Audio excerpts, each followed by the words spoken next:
Hello, everyone, and welcome to Shannon Q. I am Shannon Q. I am very excited to have you here today. And I'm just going to get right to it because we have somebody so cool here that I want to take all of the time to talk to him because he's really who everybody came here to see. Let's be honest. Like, people are only tuning into my channel to see Dr. Joshua Bowen. Joshua Bowen, everybody. Woo! That was very kind of you. Welcome, Dr. Quite Josh. untrue, I'm sure. But Oh, well, no, it's not untrue. I've met you in person. I know just how cool you are. You're everything everybody says you are and more, my friend, and I refuse to let you speak poorly about yourself in my presence. I And you know apologize what I'm like. profusely. That's- Don't make me mad. Don't make me mad, Josh. You know better. You're here today because you wrote another book. You wrote a whole nother book since the last time you were here. Yeah, show it. Push it a little bit more towards your face oh, so that people can see it. The Atheist Handbook to the Old Testament, Volume 2. Links to purchase the book, both in Canada and in the US, are in the description. So as soon as the stream is over, or during the stream, go buy the book. Go buy the book. Because we are going to talk today about the contents of this book and what every atheist needs to know about the Old Testament. So welcome, Dr. Josh. oh man, thank you for having me back. I really appreciate it. Oh, I really appreciate you being here. So, what don't atheists know about the Old Testament? Oh man. Anything? No, I think one of the nice things about we were talking about this before before the stream. So much of what we talk about in the book and what I hear atheists talking about online, I said it differently. You said it correctly. I think like we're on the right side, right? We're on the correct side, generally speaking, of the information. And I think that's one of the things that I try to emphasize in the book is that the positions that I hear atheists taking and agnostics and skeptics taking, like when it comes to the Bible, they're usually right. Sometimes they can be a little overboard. Mm, But the positions themselves, I find, are usually correct. What I think could use some like, shoring up, maybe would be like how to defend those positions. mm, Um, and so that's sort of what we do in this series. Uh, try to give people that are particularly dealing with apologists or fundamentalist evangelicals, people that are coming to the text holding it to be an inspired, inerrant, um, word of God. Uh, how to engage in some of these more hot button issues in a way that's effective. So yeah, that's sort of what we're about in the series. So we're through volume 2. We got one volume left, oh, which wow. is it's an exciting place to be. So, We were talking just a little bit beforehand, and I was surprised to hear that you said that the chapter on Egypt was probably like the most like banal chapter to go into because it was basically like yeah, there's no evidence of the Exodus. Like, sorry guys, there's just nothing. There's just nothing. Like, yeah, it's not hard to just I, say there's nothing. yeah. One of the things about, and again, like to be 1,000% clear, one can be that way about many of the topics in this book. They're not in my direct field of expertise, right? So, I'm not an Egyptologist and I'm not an archaeologist. I have that coursework under my belt, but that's not what I majored in. Um, so when I talk about things like the Exodus from Egypt, you're not seeing me, breaking any new ground. I'm not the tip of the spear. What I am is I'm going to those who are specialists and experts in the field and saying, all right, what is it that the consensus says? What is it that they all agree on, or the vast majority of them agree on? And then where do they differ? Hmm. And what are some of the basic data points that they are engaging with? And so that's the point of the book. Like I have a chapter on rape and adultery, Hmm. sex crimes, We're gonna talk about and that. like I could point you to, somebody like Jack Caballero or Bruce Wells, people that have, and of course, Suzanne Schultz. I mean, there are lots of people that have written on this topic.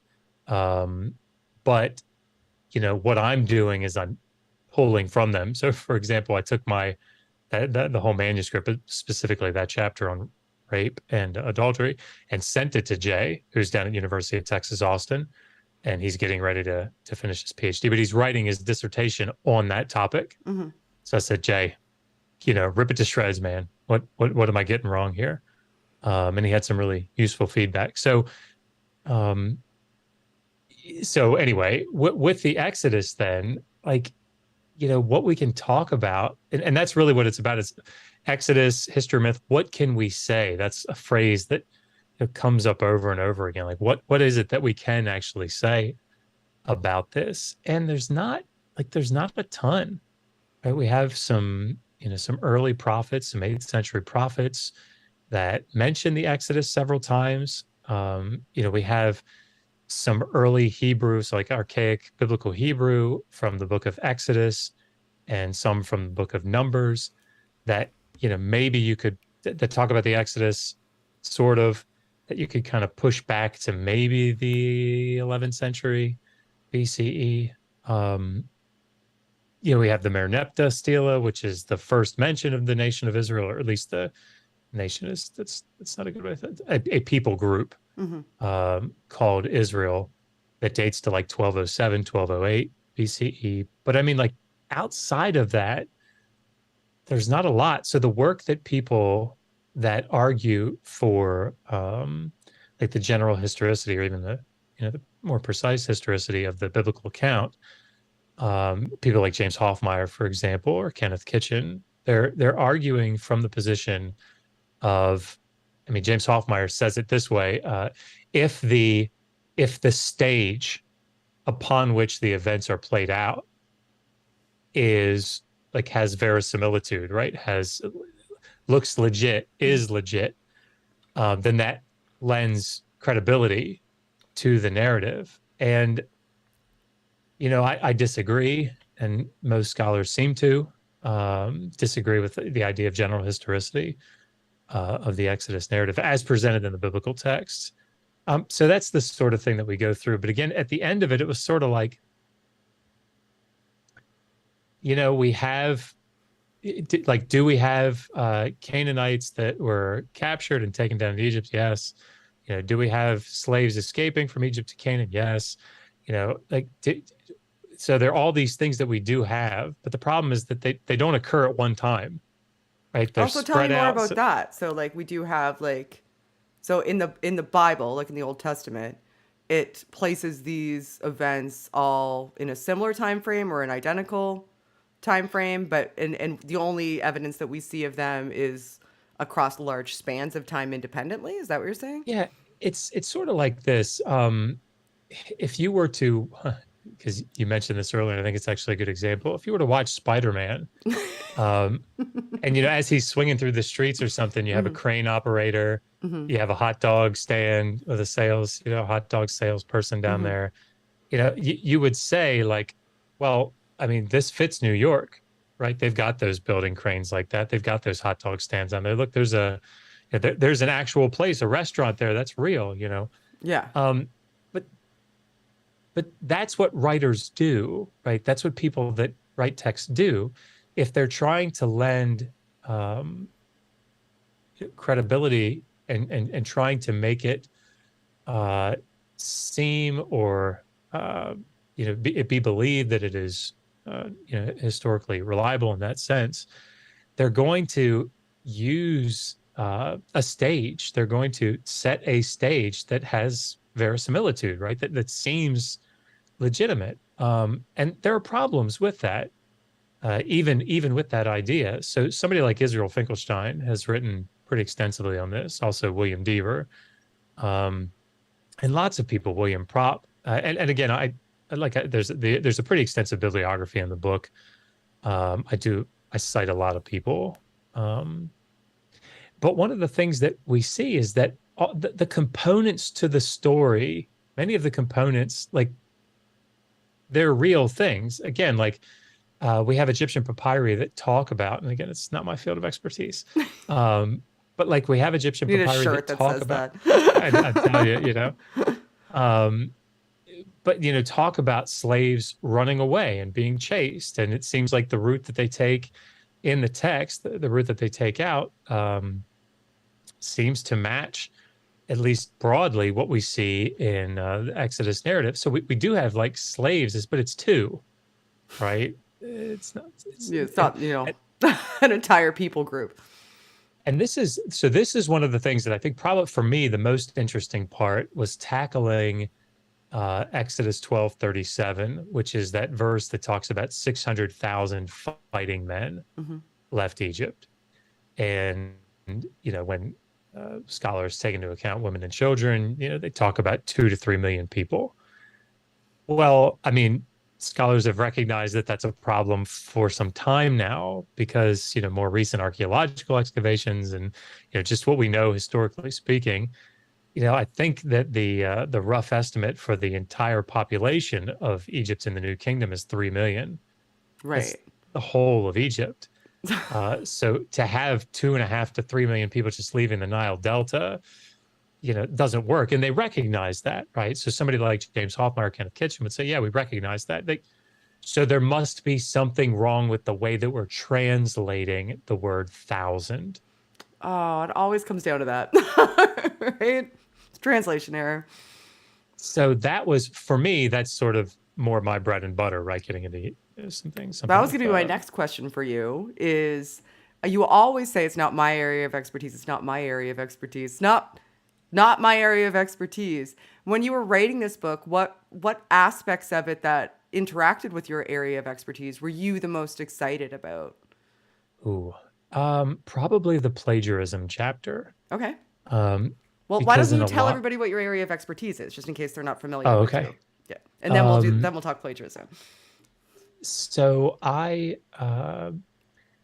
went and got a master's in theology from a fairly conservative seminary, and I focused in on the Old Testament. So I think it ended up being 7 years, 6 years of Hebrew and Aramaic and Akkadian and a little bit of Ugaritic, a little bit of Syriac. I taught Hebrew there for 2 years. So I really like Hebrew. I like working with the texts. And because of that, I started to study other Semitic languages like Akkadian and Aramaic. Um, and so I went to Johns Hopkins University, where I was in the Assyriology program. And Assyriology is the languages and cultures of ancient Iraq and Syria. And the reason that that was really, really useful for me is, Akkadian is a Semitic language, and it's a Semitic language that we have an awful lot of examples of, right?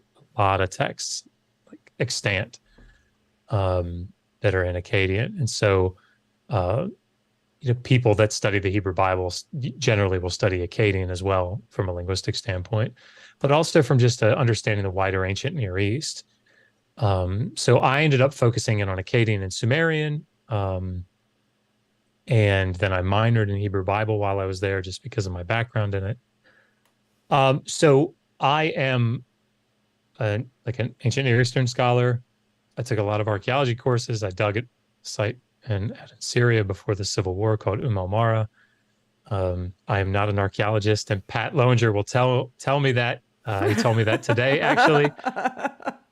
Called Keeping me you in just to tell line. me that. Yeah, yeah. I don't need to be reminded, but I'm happy That that was he nice of does. him. But Think of you. but I would say that anything that's obviously there are people like Joel Baden, for example, that are Yeah. far more brilliant in the Hebrew Bible than I am. And like, so everybody defer to him. But I have a fair amount of training in the Hebrew Bible, and certainly in um, Mesopotamian texts. So I wrote my dissertation on Sumerian literary and liturgical texts, I have one of those. and like scribal training. Yes. I have it And right here. that's the popular version of it. Yeah, I had a lot of fun putting that together. But yeah, that's sort of my thing. So So what about ancient all of Near that East. background made you made you the most excited about the part of your current book, like the Mm, chapter on forgeries? Like how did yeah. that interplay? So one of the things, and this is one of the places that I think atheists that argue like this could really do with a little bit of nuance, Okay. because I think it would really, really help um, when they interact about these things. Okay. So when we say the title of the chapter is "Did the Old Testament plagiarize?" Right? Yeah. So like the way that we usually talk about that more colloquially Mm-hmm. is like do those ancient Mesopotamian texts, did the Old Testament borrow from them? So like if you read the flood story in Genesis 6 through 9, Yeah. does it use Atrahasis? Does it use the Epic of Gilgamesh tablet 11? um and the answer is yes, but does that mean that it's plagiarism? And the reason that I think we need to make this distinction is borrowing doesn't equate with plagiarism. Um, so in the ancient Near East, and we talk about this, there wasn't this idea of intellectual property. Right.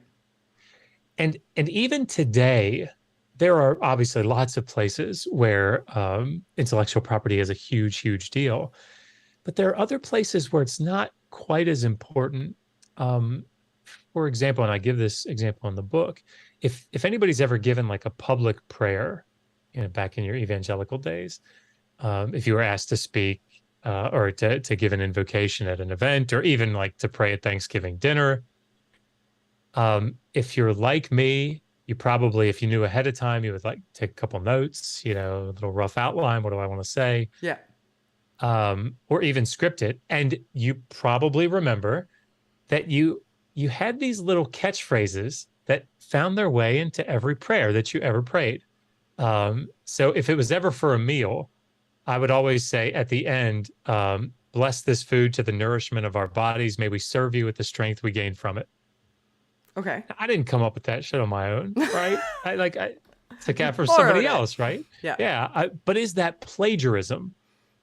And the answer is no, because one of the things that we really value in things like prayers or Christmas music or hymns Okay. Yeah. is we actually really like people not fucking with it, right? Right. Like this is why so many churches get all up in arms when you like update a hymn and give it that awful, terrible satanic drum beat, right? It's because you're fucking with their shit, right? Hey, we like it to stay the same. Because it's We part of like the heritage and tradition That's and exactly right. cultural values and That is identity. exactly right. Okay.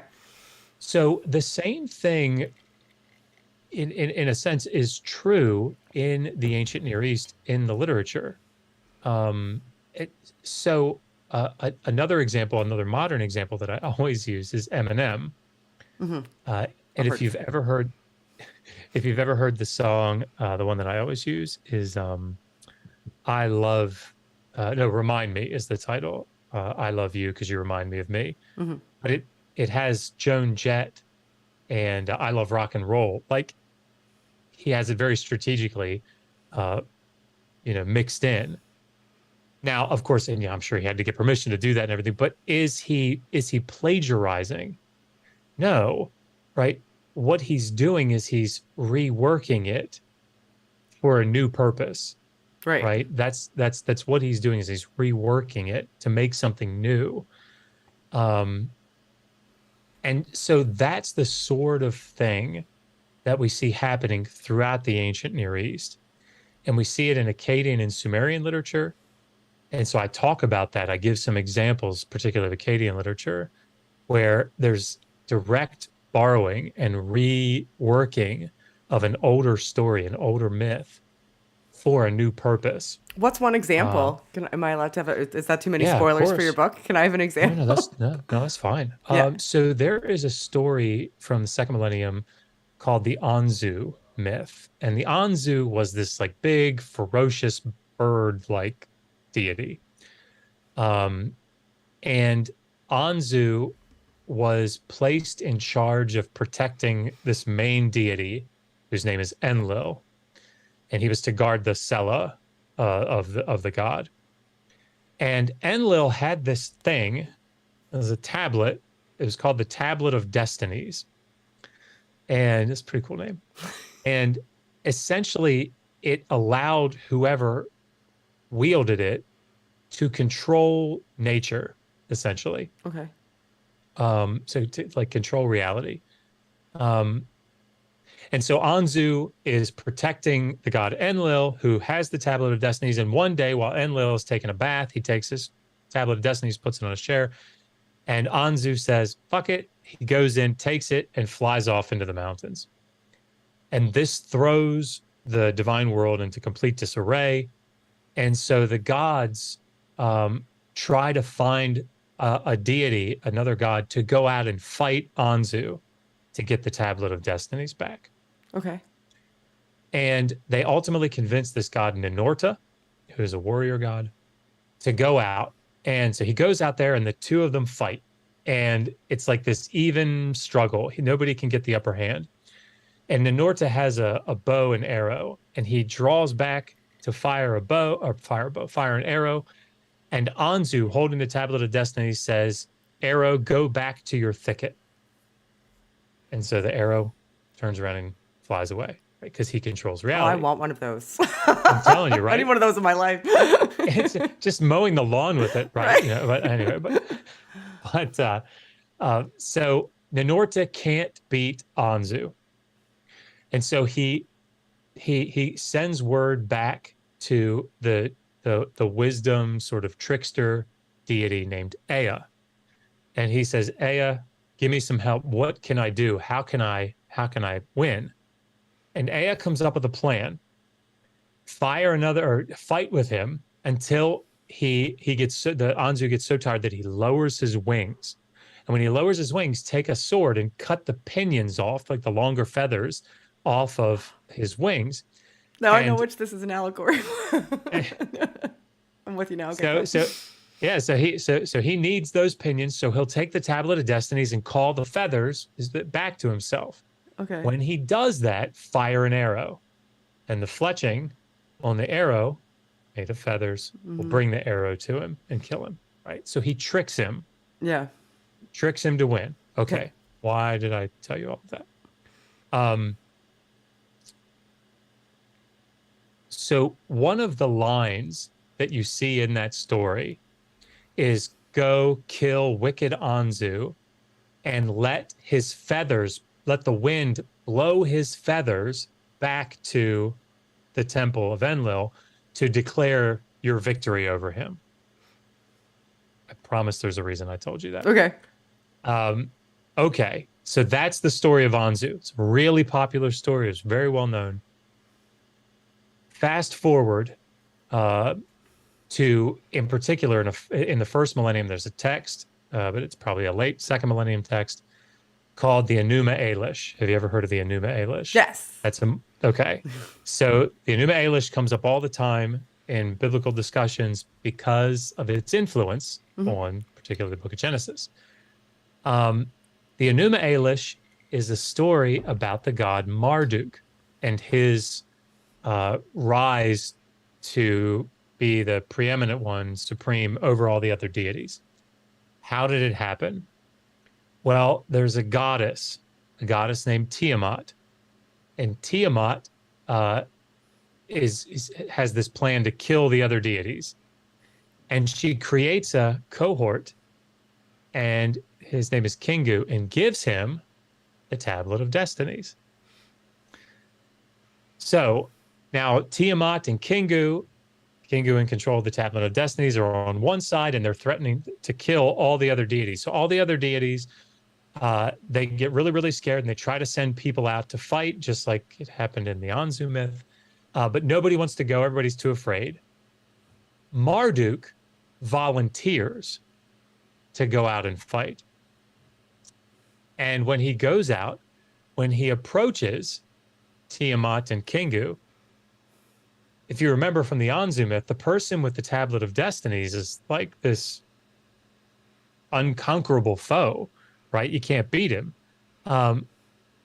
By Marduk just approaching, Kingu falls down, flat, done. So he doesn't even have to fight him. Just his approach defeats him. And then he continues on, Marduk continues on and fights Tiamat. So, and defeats Tiamat. And there's this phrase that shows up in the text, one of many, that says, cut her arteries and let the wind carry her blood back to declare your victory. Okay. It's the same line from the Anzu myth, but instead of feathers, it's blood, because Tiamat's a sea goddess. She doesn't have feathers. Right? Yeah. So there are these points of contact between these two texts that are like, people have, like, Assyriologists have known this for quite a long time. But Enuma Elish is very intentionally reworking the Anzu myth for its own purposes. Mm-hmm.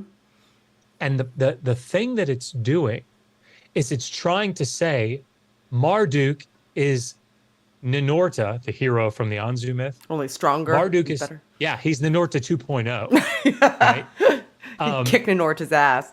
Yeah, that's right. Yeah. Because look, even know, the Ninurta, tablet think of it. Can't defeat him. Like, he just, all he's got to do is show up, and he defeats the person with the Tablet of Destinies. So there's very clear intertextuality, right? Mm-hmm. There's interaction between these texts, and the writer, the composer of Enuma Elish, is very intentionally pulling from and utilizing different aspects of the Anzu myth, including the overall structure of it, mm-hmm.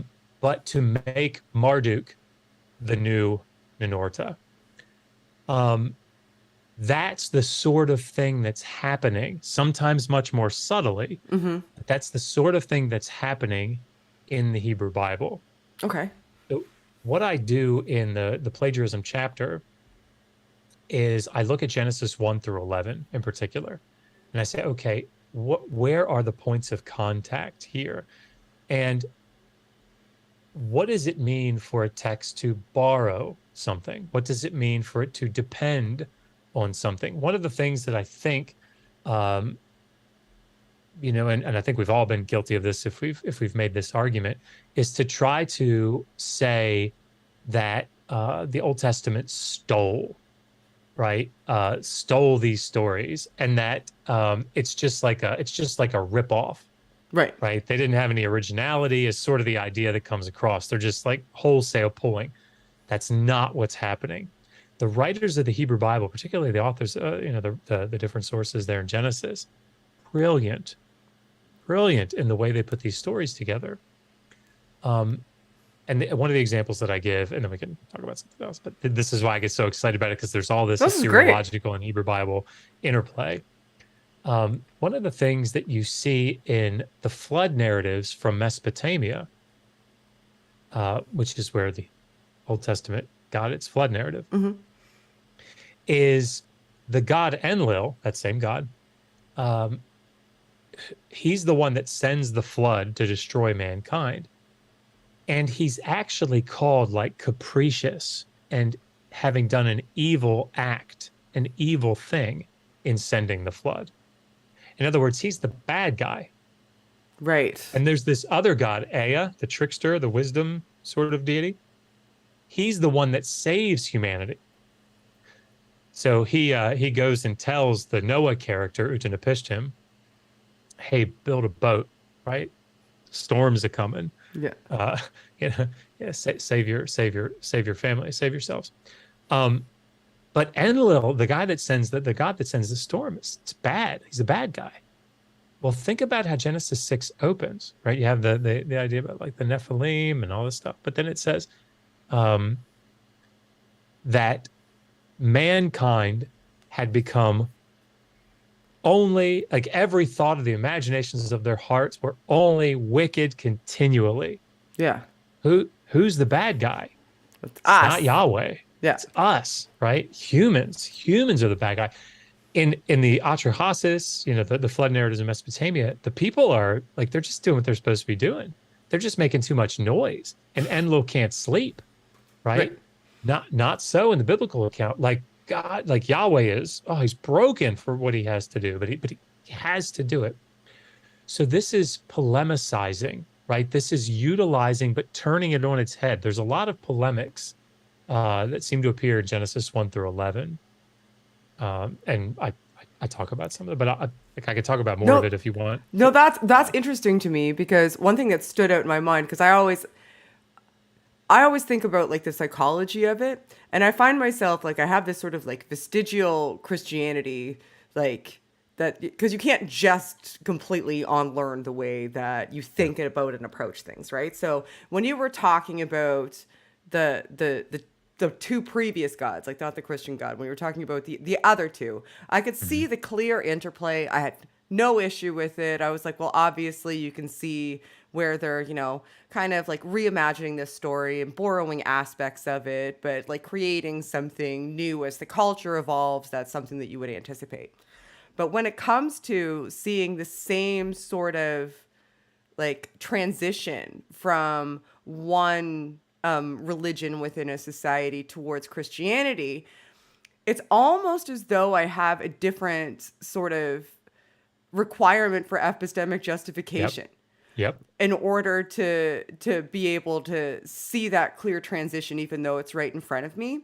Yep. And I don't know if it's a part of it is because I was a previous Christian and I just have those neural pathways laid down that I'm like, well, I have to disprove this, not prove it. Yeah. Yeah. Yeah. Or Yeah. because I spend so much of my time in this sphere where I'm constantly having to defend Yeah. having a reasonable Yes. position about seeing something that seems clear in other contexts. Yes. So, Yes. I mean, I don't know that it's a point that adds to what you were saying. It's just It. something that's fascinating to me because initially when you were like, well, this tablet versus this tablet and the feathers versus the blood, I'm like, well, yeah, obviously I can Yeah. see that. But when you're talking about like the Epic of Gilgamesh versus like the Noah story, I still to this Yeah. day have, even though I can see it, feel the requirement to provide additional Yeah. justification, either because I have to defend myself or because I was indoctrinated to have that as a requirement in order to not hold it. I don't know. I just thought it was interesting. Let, let not your heart be troubled. Right. Uh, Right. I It's anticipate funny. that in the book. So in that chapter, we go through sometimes seeming painstaking detail, but we do things like, okay, how do we know that the flood story in the Hebrew Bible is utilizing Mesopotamian? Well, some of the strongest pieces of evidence are things like linguistic characteristics, words, Hmm. lexemes that are being used in the flood story. Right. So like the word for pitch, the stuff that's supposed to seal the Hmm. outside, there's a perfectly good Hebrew word for that already, but they don't use it. They Oh. use this other word, and it's a cognate to the Akkadian word that's Oh. used in the flood story in that section of the text. So, um, and again, that's probably too much detail for this, but the point is, Have to buy the book. Buy the book, everybody. yeah, like, and these, listen, just so everybody, like, these are not my ideas, right? I have a couple of new ideas, I think, particularly in like the violence chapter. Hmm. But even there, I think I'm standing on the shoulders of giants. Um, but the point is that this is not like some haphazard thing that scholars have thrown together. There's still debate about. So, for example, Joel Baden I've had him in on. an I love him. article, yeah, he's amazing. Yeah. But he has a view of Genesis 1 that's a little different Hmm. from other scholars, and that's okay because I mean, like, fucking Yale professor, like, you It's can Joel do that, Baden. right? Yeah, I mean, geez. And you better fucking listen to it, right? Yeah. Because but the point is that there is obviously debate about to what degree, for example, in Exodus 21 or 20 in chapters following, there's a thing called the covenant code. And this is one of the places, Exodus 21 is where you see the slavery, verses. There is dependence on the code of Hammurabi, the law collection of Hammurabi, in the covenant code. Okay. Like, I can't think of anybody that's in the field that would disagree with there being dependence. But what do we mean by dependence? Does it owe it existence only to it? In other words, like, well, we wouldn't have this if we didn't have that. Or is there like direct dependence where the person who's putting together the covenant code is like looking at a tablet that has laws from, like some the of these laws are of good. Hammurabi. You can keep some of these. Like, why Right, start from like, scratch when you have a reference point, sort of thing. So one of the things that I talk about is trying to just wrap our heads around the different levels of dependence. The example that I give is Seinfeld, right? And then I promise That I'll stop checks out. talking about this chapter. But so if I quote Seinfeld all the time in the house, right? And my kids have never watched Seinfeld, but I can promise that it would be nothing for one of my kids to go to school and say, "Serenity now, serenity now." Yeah. Right. They might have no idea where it comes from. They just think it comes from me. Right. And they're using it in a way that is the same as Frank Costanza used it. Right. So does, my daughter saying "Serenity now" in her class depend on Seinfeld? Yes. Right. She would not be saying that were Seinfeld never to have existed, never to have said that. Right. But is it directly dependent? No, it's dependent on me. Right. Because she's getting it from me, not directly from the source. There are other things that we have to consider. For example, if she were to go to school and say yada, yada, yada, well, that could be a reference to the episode, the yada, yada. But it's a common enough phrase that we couldn't just say, well, look, she said yada, yada, yada. That must be from Seinfeld. Because it's a common enough phrase. It's not unique in that sense. However, if she went to school and said spongeworthy, and we would know. If she says spongeworthy, though, Josh, right, there are a whole other she's set a of bit problems. young for things to be Right. spongeworthy. Oh gosh. So it's that sort of thing that I think is really important for us to recognize when we start talking about like literary borrowing, because it can be very nuanced. And one thing that the whole point of this book, or like the thread that runs through it, is how to have better conversations. I don't know with anything about that. Particularly apologists. Conversations are stupid. I'm telling you, right? But one of the ways that I think we do that is to try to, if we can, not get them to just throw up the walls instantly. Yeah. And I think by saying things like, Iron Age goat herders or Bronze Age goat herders, like, don't ever say that. Like, in my opinion, don't not ever if say your it, goal is to actually reach a person you're Yeah. talking to or understand what That's they right. think. Yeah. That's right. And because the reality here is that these Judean scribes were not like dummies. I mean, they're very, very intelligent people. The fact that they were literate at all at that time indicates Yeah. that they were pretty heavily educated. And they're crafting a story, and they're doing it very. In fact, the absolute last thing I'll say about this chapter, I'm sorry. Don't be sorry. One of the most interesting things to me about Genesis 1 through 11, the primeval history, right, that starts with creation, ends with the Tower of Babel, Yeah. is how it turns the Mesopotamian concept of innocence being what you want to get away from, and the city being the pinnacle. It turns that completely on its head, and it's brilliant how it does. So I go through in some detail about that. I really like that about Genesis 1 through 11. That's awesome. Very cool. That was interesting to me. I still like the juxtaposition of how I approached both of those even now. Like, Yep. so you made me think about that a little bit more. So I'll take that away from the conversation for sure and have to think about it more. So thanks for that. Of course. So now, and I will ask Josh the super chat questions that come through at the end. I'm selfish and I want my time first.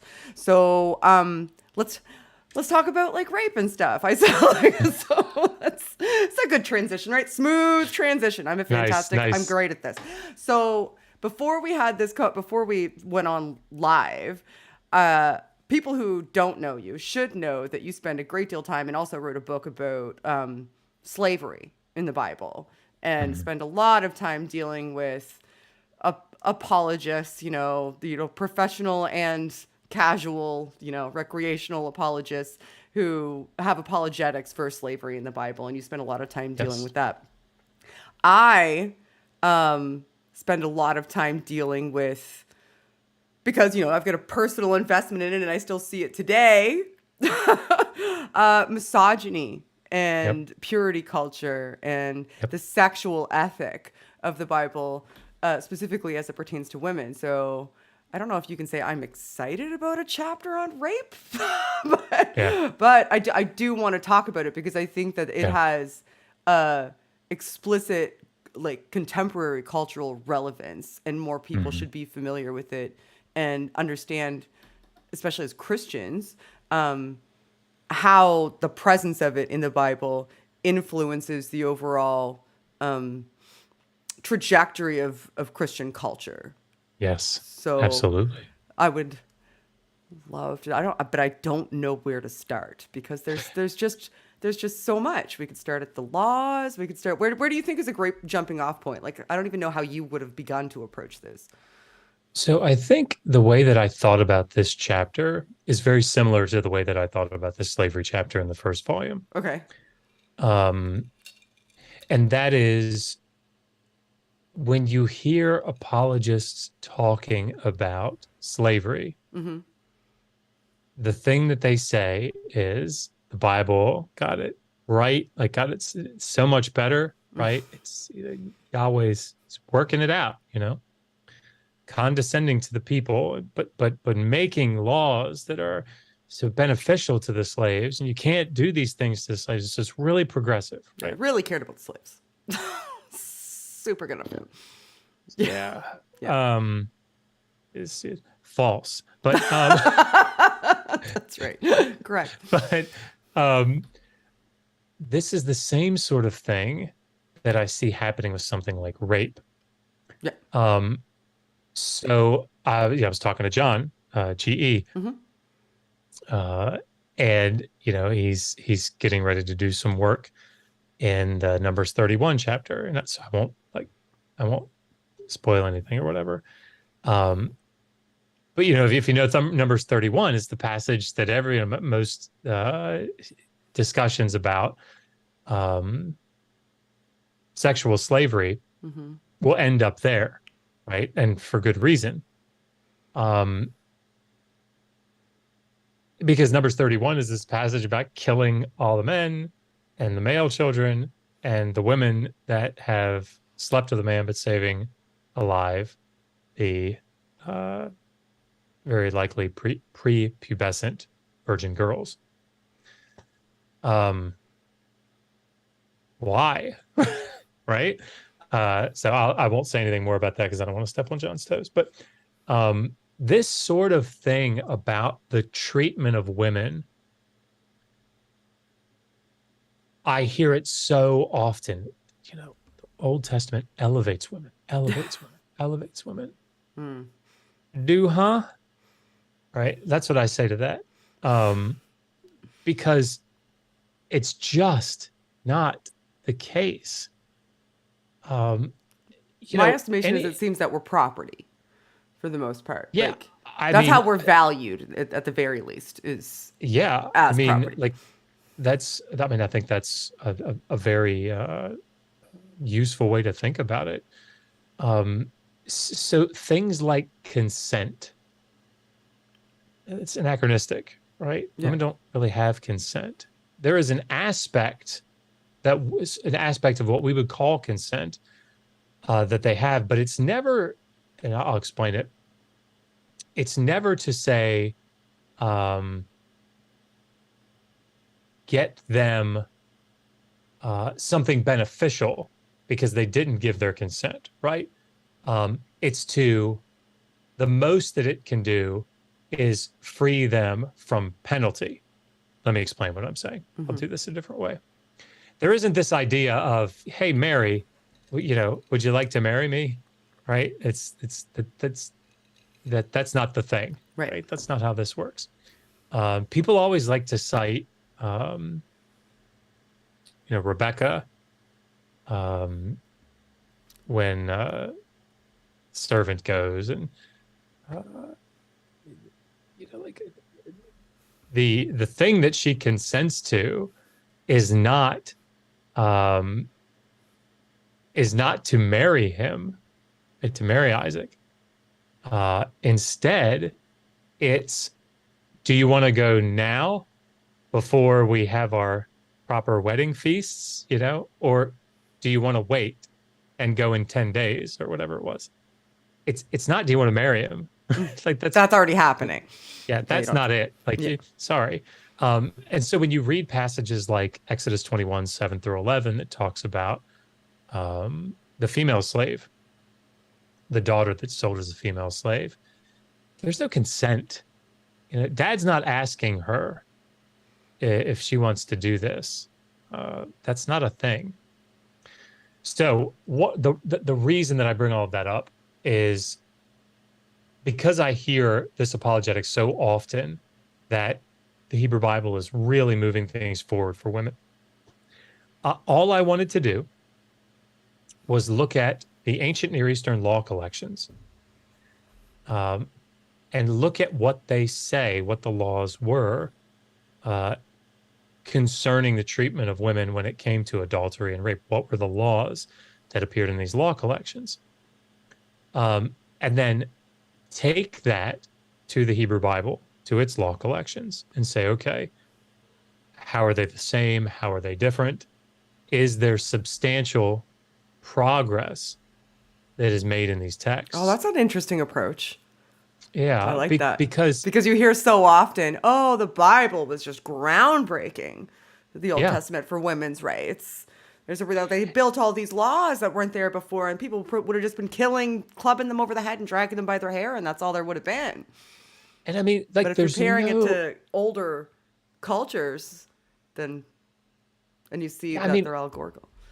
Like, there's no question that the prophets are speaking out for social justice. Like, there's no question about that. But I mean, this idea that the laws in the Hebrew Bible are somehow, my God, going, that they're feminist in some way. Like, sorry, no good. So what I do is I go through the law collections and say, okay, we're going to look at two things. We're going to look at the status of the woman. So is she a slave? Is she a virgin that is unbetrothed? Is she a virgin that is betrothed? Or is she a fully or an already married woman? Okay. And what happens if a woman in these four categories, one of these categories, commits adultery or is raped? What happens? In the ancient Near Eastern law collections, we go through it. Here's what happens in these cases. Now let's look at the Hebrew Bible. Here's what happens there. And again, I won't bore everybody with the details, but one of the things that you see very quickly is that the Hebrew Bible is essentially just on par, right? There's not great progression that's being made. So for example, if you look at Deuteronomy 22, that's one of the two big passages that we look at. And there's this major section, that's like it's verses 22 to 29, that deal with these sexual offenses, either so either done by the woman or done to her father or her husband.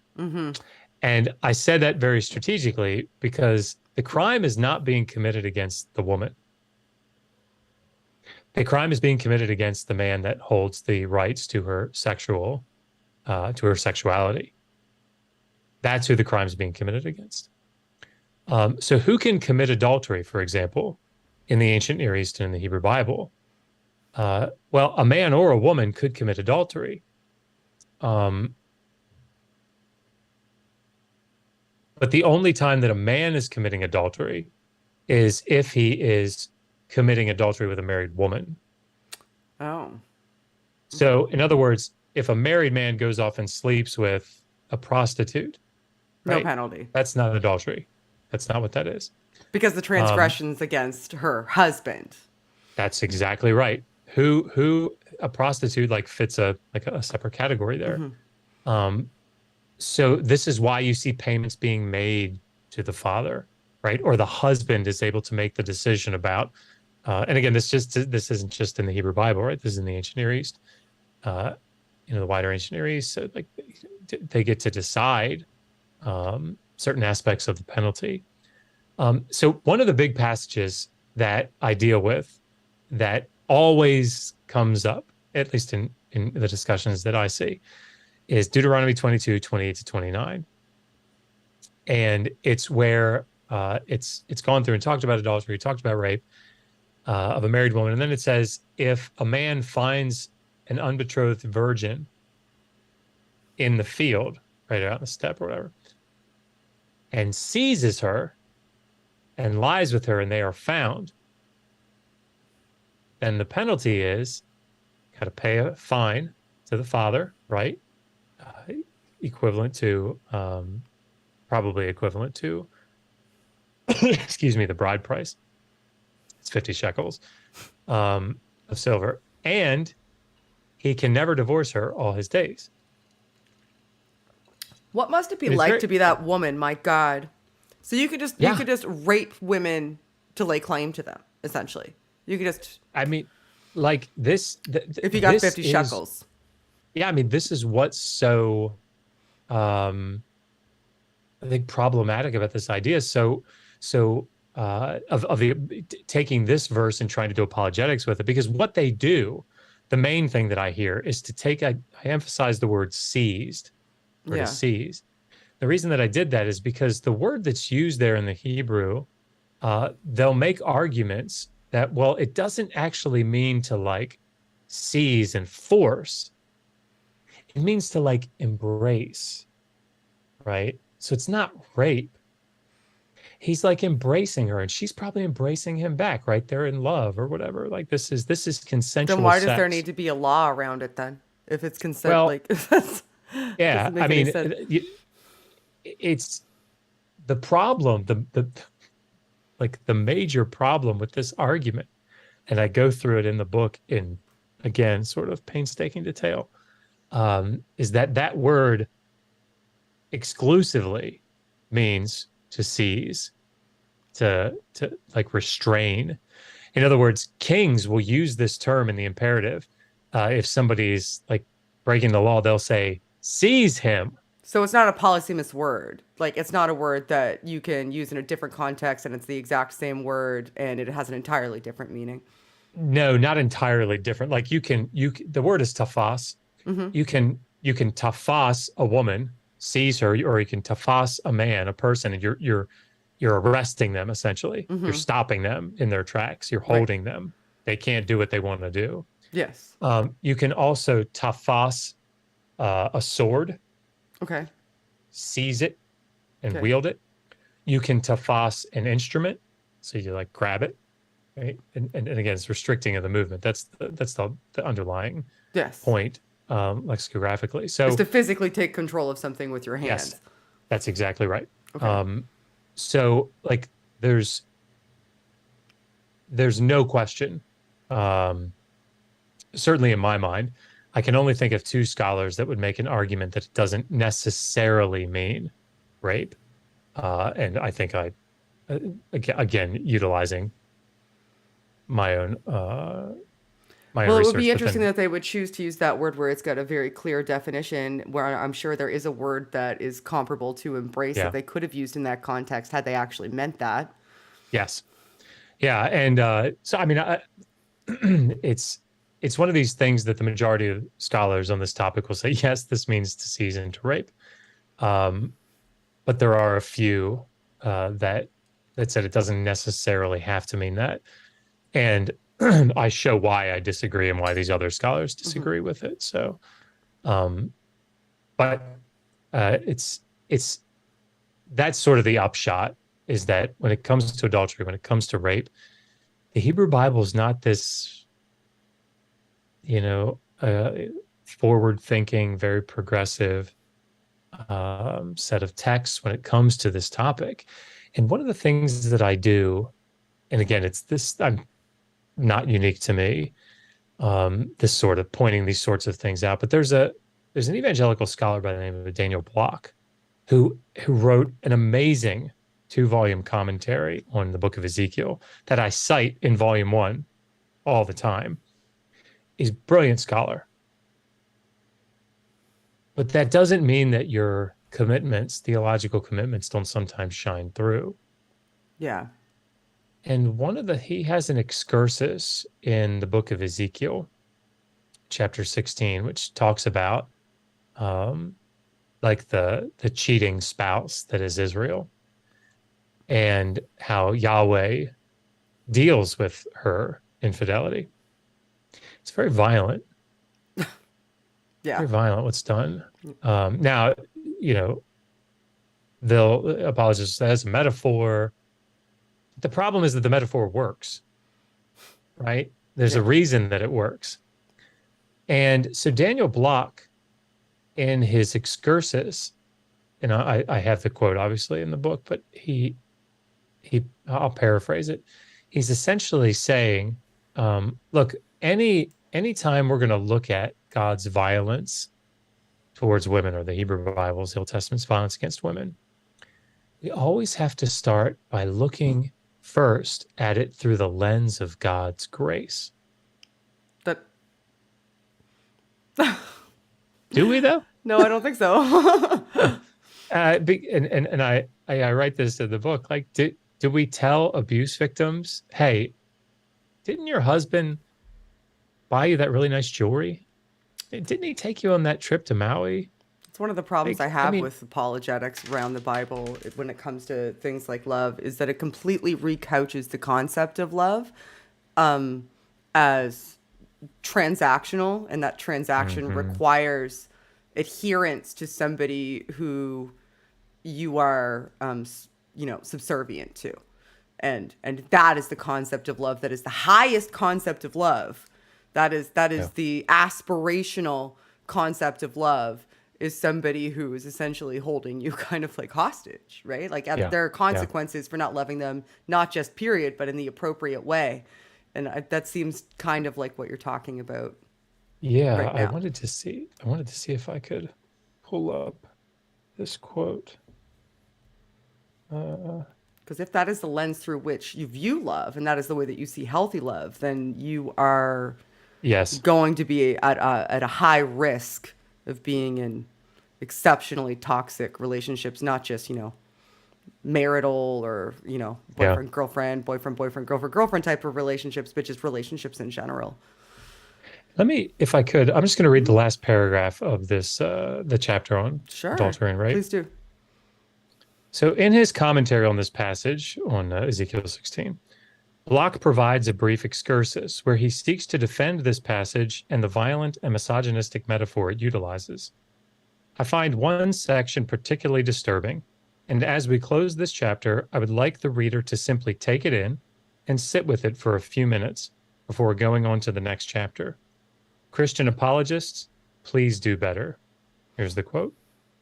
Far from Yahweh acting as an oppressive and powerful male who takes advantage of a weak and vulnerable female, Ezekiel 16 presents Yahweh as a gracious savior who lavishes his favors on this helpless infant/young woman. But she who tramples underfoot his grace may expect to experience his wrath. That, oh my God. That makes me mad, because that smacks of, you don't appreciate the things I do for you. You deserve it. Yep. You deserve it because you aren't giving me enough credit or adoration for the things that I'm doing for you. That's that's transactional. And like framing it in a way that should be the expected outcome, especially when you're using gendered language like that. Yep.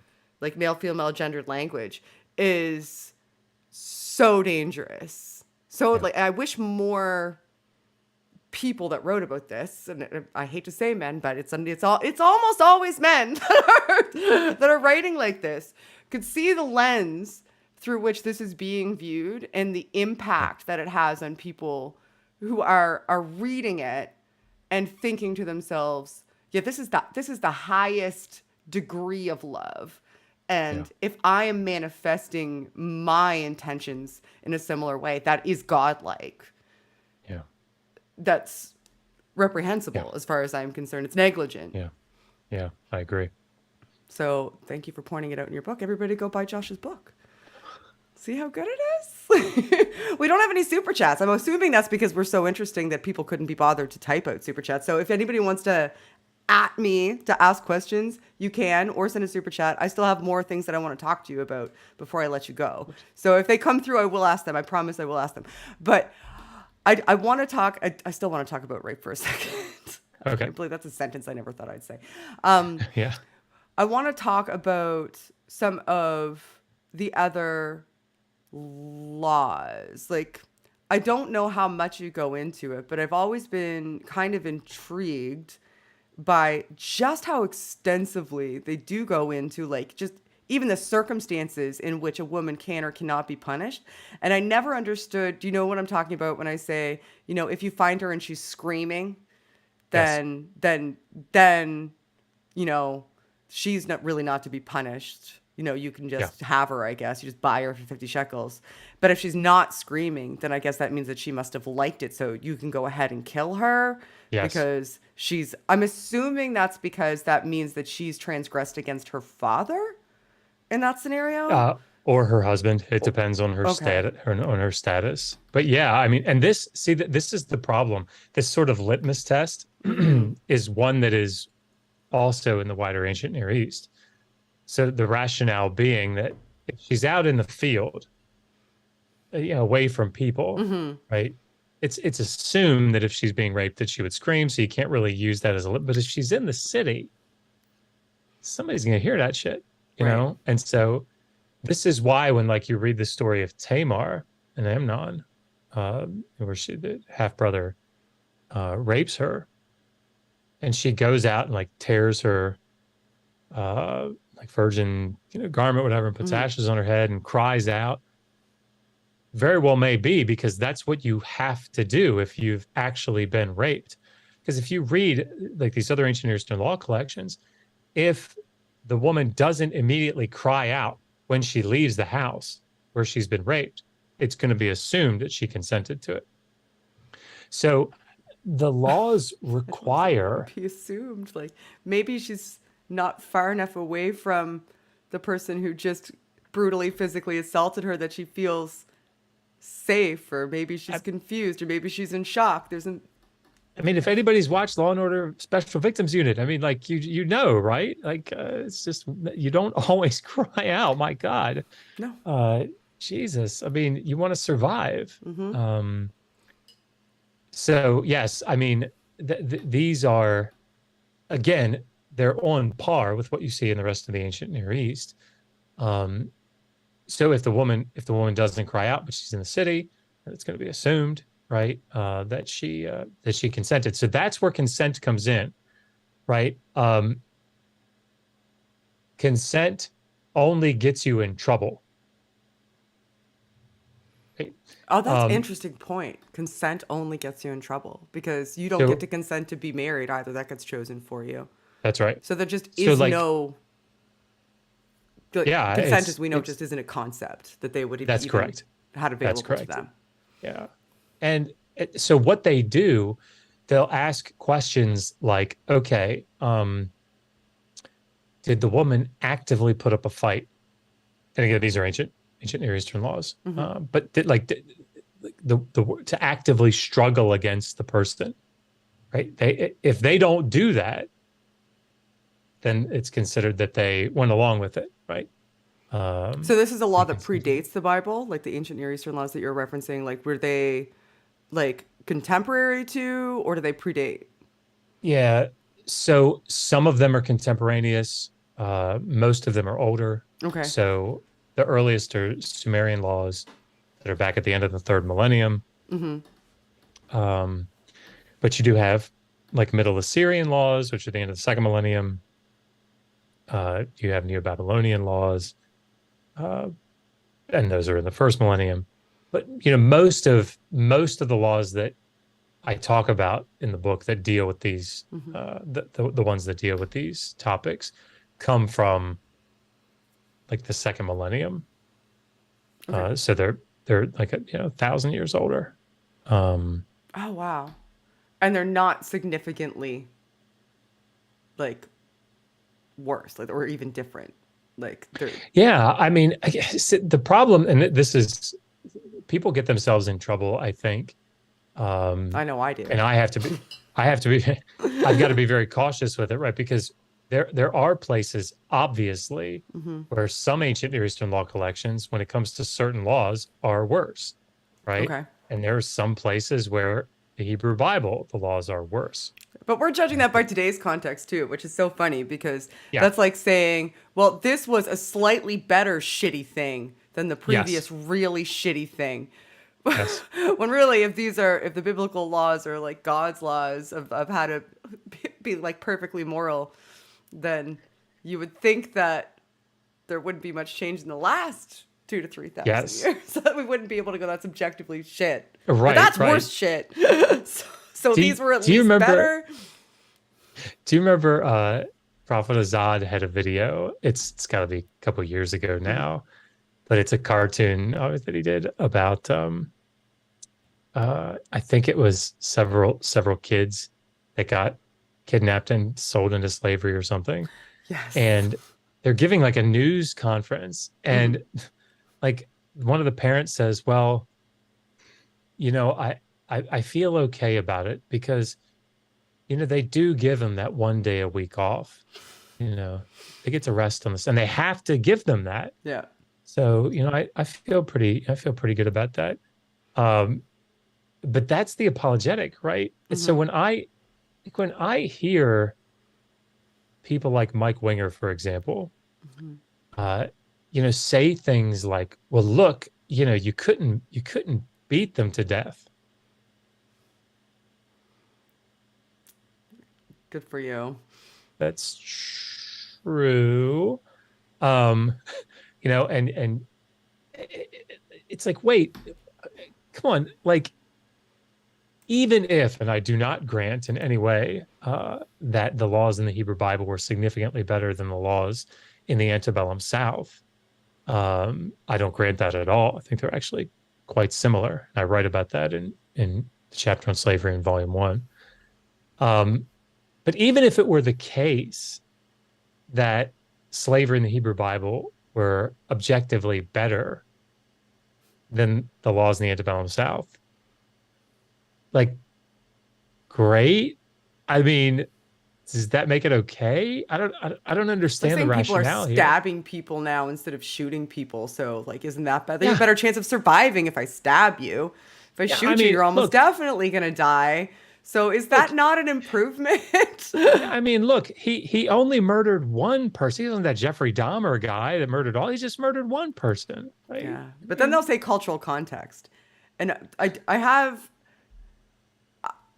displeasure when I hear that, because I think it's one of the most dehumanizing apologetics, because it's akin to saying that there was a different type of human being back then that just inherently should have been treated differently, or were so objectively awful that like God giving his laws like could only do so much, really, because they were just that fucking bad. even though those were the only people he really truly interacted with and engaged with and gave these laws to that we were supposed to carry forth forever. And that's the only time he ever really interacted with anybody in that manner. But they were just so bad that like pushing that needle just a tiny bit was all he could do. We couldn't be expected to see them be as virtuous as we are now, because we are just so much better and different than they were in that cultural context. I don't like that. It seems exceptionally dehumanizing and patronizing.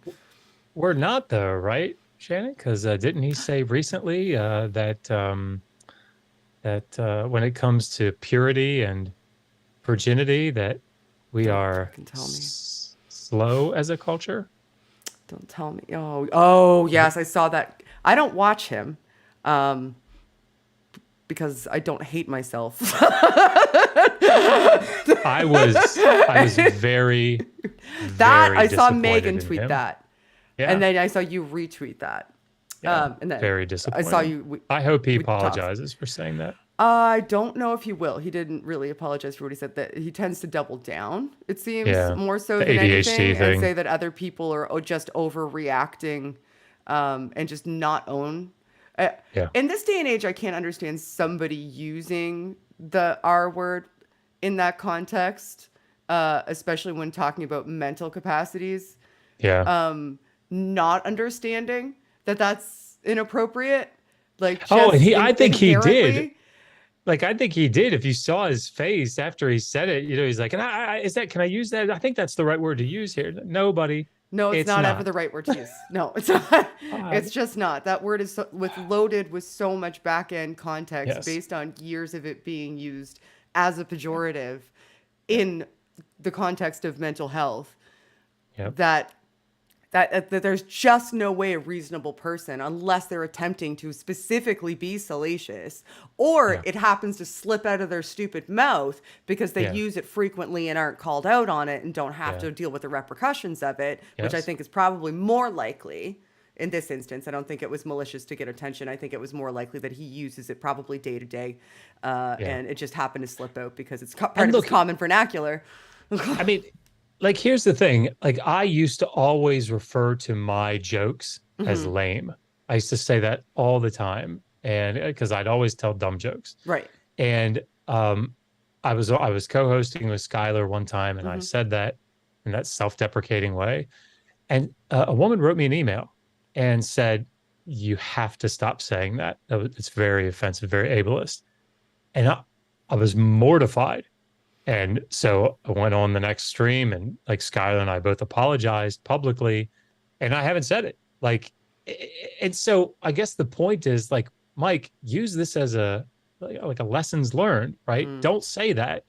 We all fuck shit up, right? Yeah, but just it's learning from it, right? Saying, okay, yeah, this probably is.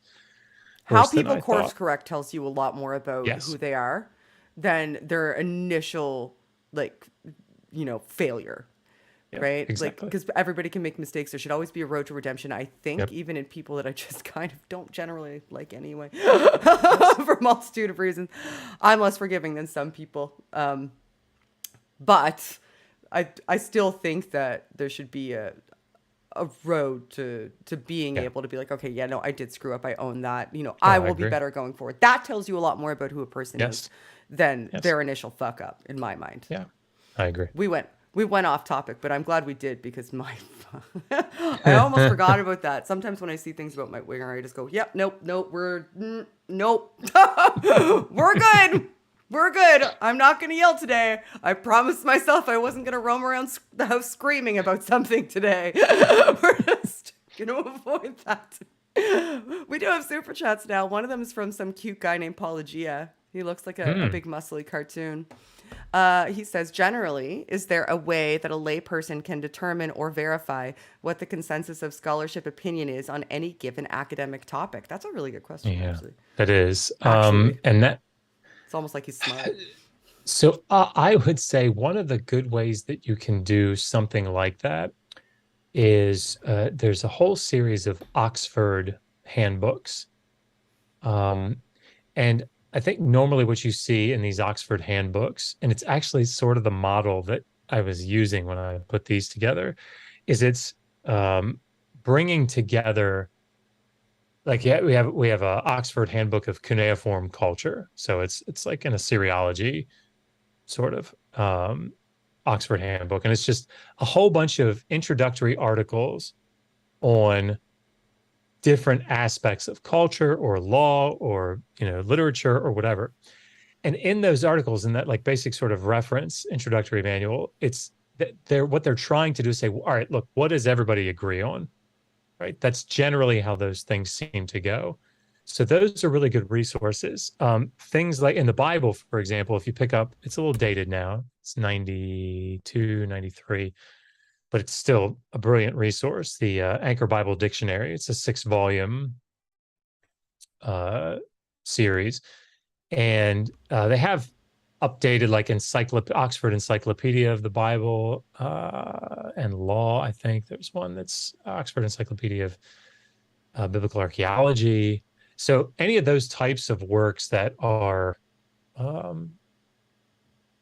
more general in nature, more resource level in nature, the individual writers might say things like, my position is blah, blah, blah, but they're generally going to talk about what most people think about it. Commentaries, a good commentary will also do that about a particular passage. You can look at it, and a good commentary is going to say, like, most people seem to think about this, or here are the major positions.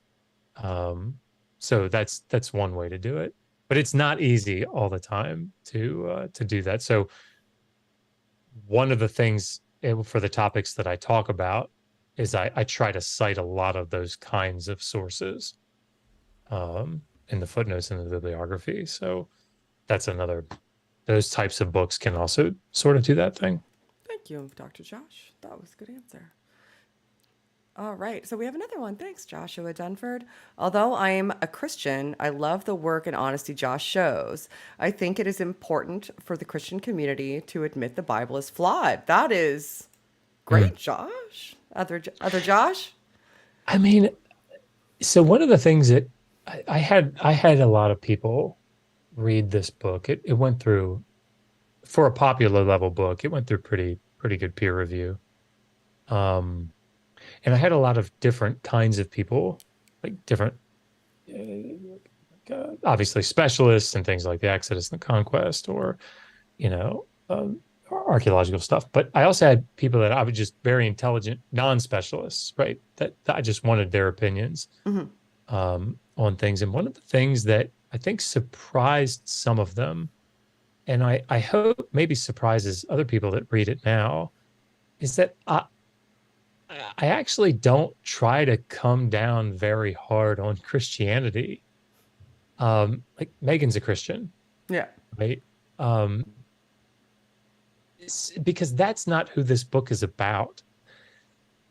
This book is about people that utilize, in particular, the Hebrew Bible, the Old Testament, in a way to restrict the rights of others. Yeah. Right. That's who I'm against. That's who I'm standing up against. So if you're going to use the biblical text to inform your morality to the point that you say things like members of the LGBTQ community are bad, right? Miss me with that shit, as Joel would say. That's right. So like in the Exodus chapter, for example, one of the things that I say is, look, you might get to the end of this chapter and say, damn, we don't have a lot of information that supports the story as told in the Old Testament.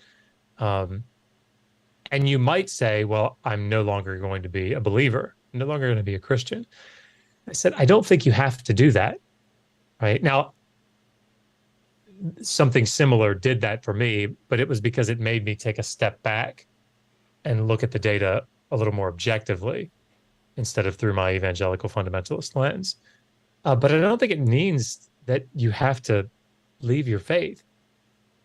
What I do think it means is you have to, as Josh said, you have to sort of reevaluate your paradigm, your model, your interpretive model, and be able to say, wait, should I be basing my ethical system on these laws that, are 2,500 years old? Like, should I be doing that? And because we don't do that, generally speaking, anyway, right? As um, Christopher Hitchens said, right? I can't remember, it's paraphrasing, but it's like being a decent human doesn't come from religion; it precedes it, right? And I think that's true. And again, in my experience, people will come to the Old Testament, even people that do bad apologetics, and they will say, "Ooh, slavery. That's what we're going to have to deal with, right? Because that doesn't sit right with me." And I think probably in 200 years, they're going to go, "Ooh, look what it says about homosexuality. Uh, we got to deal with that, right?" Because People are starting to do that now. yeah, right. But I mean, like even those apologists, I Yeah, think. yeah, yeah. Uh, Oh, there's so lots who aren't. yeah, yes, yes. Um, but yeah, so I think I hope the book is balanced in that sense, and is simply trying to present the data in such a way to say, hey, look, if you're holding to a fundamentalist evangelical or an errantist view of the text, that means that you're using that text and restricting the rights of others, then yes, I think you need to leave that behind. But I don't think you need to leave your faith behind necessarily. Yeah, that's fair. I have a slightly different view. I would like people to have the best possible like epistemic standard for how Mm, they view the framework of the world. sure. So I don't have I don't have a problem with Christians. I don't have a problem with Muslims. I don't have a problem with Hindus. I don't have a problem with I don't have a problem with anybody holding a belief. My Mm, my issue, I think, overall is like lowering the epistemic standard that you have and creating a poor framework for how you interact with reality and society and others, yeah. and building that, building that house on a foundation of sand essentially, and Yeah. constantly trying to, prop it up. Hmm. That that concerns me because we see the impacts and effects of it in the world. I think that you can Yeah. absolutely adhere to any faith or none at all and have Yeah. great perspectives and epistemic frameworks on reality, but I also think that it can contort depending on how you hold to Yeah. it and Yeah. I agree. really destroy the concept of having a good one, and Yeah.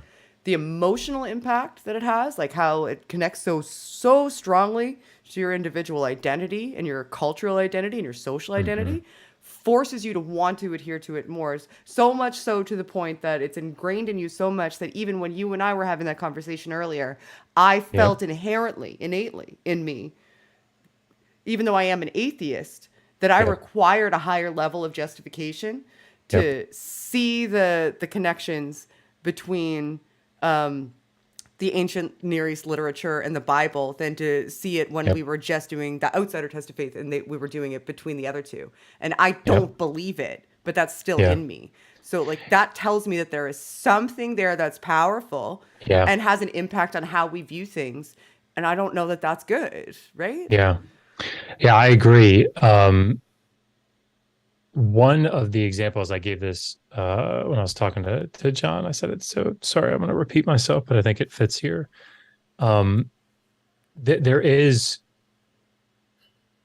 just something about uh, looking through that methodological or interpretive framework and viewing things. So I put out a tweet like a month ago or so that said, and I'm sorry if anybody's heard this already, but again, it just fits.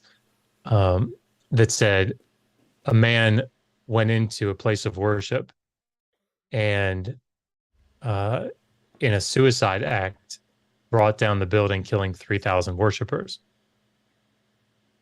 And then I entered down and I said, his name was Samson, Judges 16. Yeah. And if you don't say the last part, everybody recognizes terrorism, right? Everybody. You just see it, right? Right. As soon as you say Samson, Hebrews 11 kicks in. Right. He's one of the judges. Like, wait a second, he's the good guy. I mean, sure, he has some moral failings, but in the end, Yahweh uses him to defeat the Philistines, to strike a blow. Yeah, but like Megan, do you remember Adventures in Odyssey? Focus on the family. It was a Oh, I remember Focus on the Family, but I don't remember Adventures in yeah, it was Odyssey. it was like a radio program I'm that they used to Canadian. do. We don't even have Anyway, radios. but my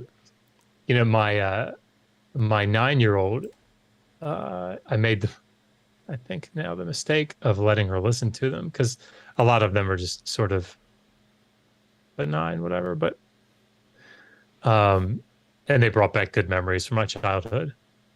But like they were talking about this story of David and Goliath, Yeah. and I heard Megan saying to my 9-year-old, "Well, why do you think that Goliath deserved to get killed?" Good point. She said, "Well, because he was the bad guy. And he was attacking God's people." I was like, "Yeah, okay." And that's one way of looking at that. Um, but that's the like this is the issue, right? Is that you, as you've said much more eloquently than I have here, stuttering along, but we have these neural pathways that have been, entrenched, and it's very difficult, I think, to see the Samson story for what it is without somebody kind of putting it on you like that. It's the same phenomena because the frame in which you're receiving it is so much of an us versus them frame. Only it's not just an us versus them frame. It has the added level of also us are backed by the ultimate good, the ultimate right, the creator Yes. of everything. So just inherently by definition, everything that we do that is in Yep. line with his desires, needs, or values is just definitionally good. Yep. And in order to be able to like reconcile with that, you have to conceive of people of others as evil. Like Yep. it creates this othering that's on a next level, right? Yes. Because in order to be okay with atrocious things, Yes. you have to, from a very young age, start to conceive of those people that had those things happen to them.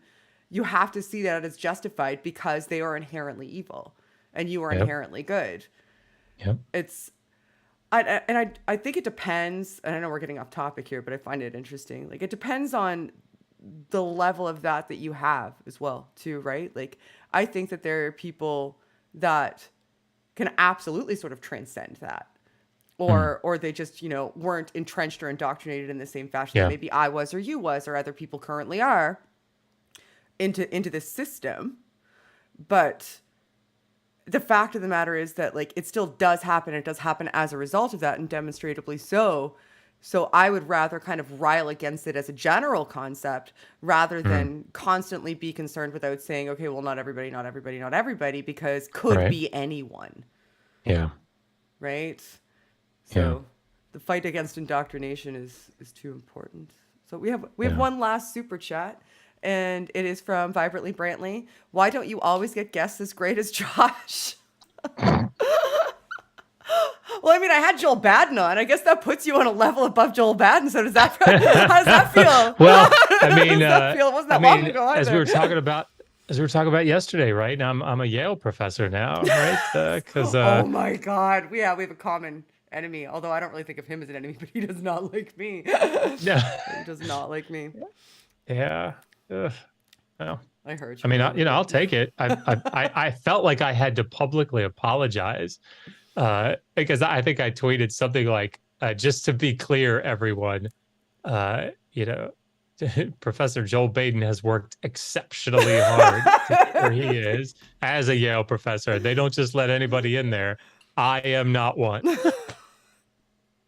That's not what I heard. I read a very poorly worded blog post that said you, in fact, are a Yale professor. Yeah, that's right. Oh, I can't Gosh. wait for that comment. All right. One more super chat. Thanks, everybody who's coming in at the end. Deep Drinks Podcast. Who I think, have you been on Deep Drinks Podcast? Yes, you have. Yes, you have. You have. I have recently. Everybody should go subscribe to Deep Drinks Podcast. It's great. It's a great channel.